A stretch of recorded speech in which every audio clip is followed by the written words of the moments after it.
Hi everyone, and welcome to the final part of the Tempest. Even as he spoke, the darkness in the cave began to move.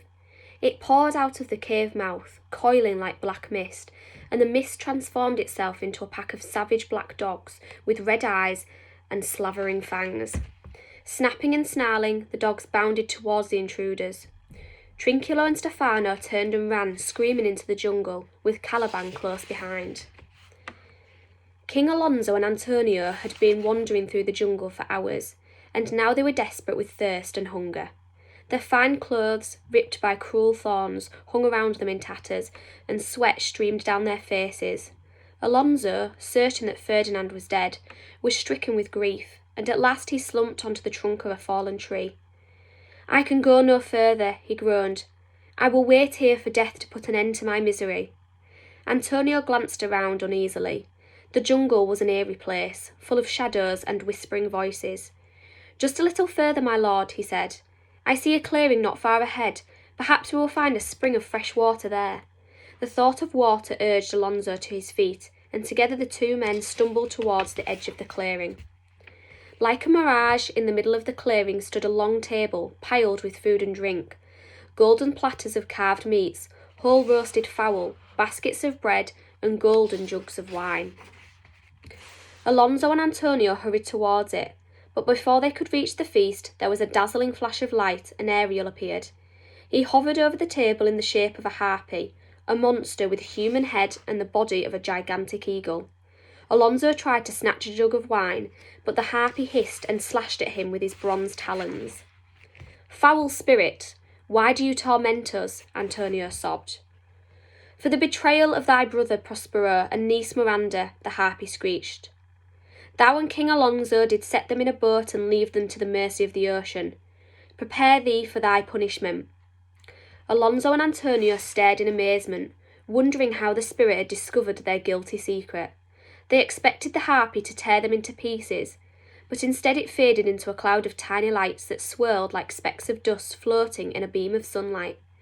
The two men felt themselves fall into a walking sleep, and heard a voice speaking to them out of the cloud. "Come," it said. "Follow, follow." From all over the island, the crew of the wrecked ship came to gather on the beach near Prospero's cave, drawn there by magic.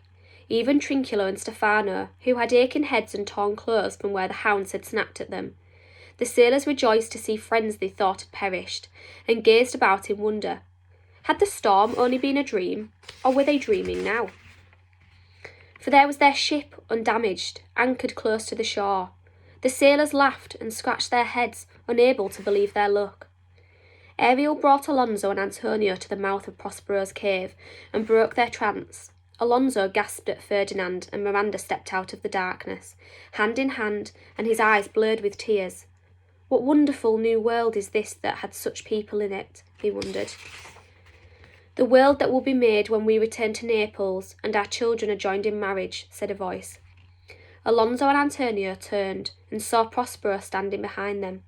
Antonio could not meet his brother's eyes, and hung his head in shame. "Let our old hate be ended by their young love, Alonso," Prospero said. He came forward and placed his hand on Antonio's shoulder. "I forgive you, brother," he said. "We will rule Milan together and end our days in peace. Now go down to the shore and make ready to leave this island forever." "Are you coming, father?" asked Miranda. "In a moment, my child," Prospero said. He waited until he was alone and then whispered, "Ariel."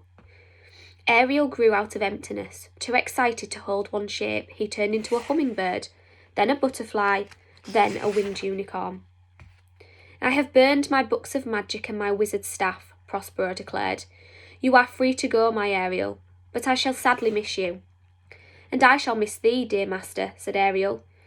"But look for me in springtime blossom, or when the summer breeze stirs thy curtain, or when the winter stars blaze bright.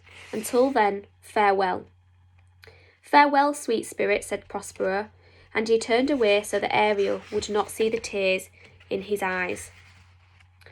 As the ship's sails unfurled and it began to glide away, Caliban came out of his hiding place in the jungle. He danced on the beach, turning cartwheels as he whooped, "I am king of the island, king." His voice frightened a flock of parrots who clattered on out of the treetops and flew over Caliban in a great circle, their plumage glittering like the jewels in a royal crown. And there we go, guys. I hope you enjoyed it.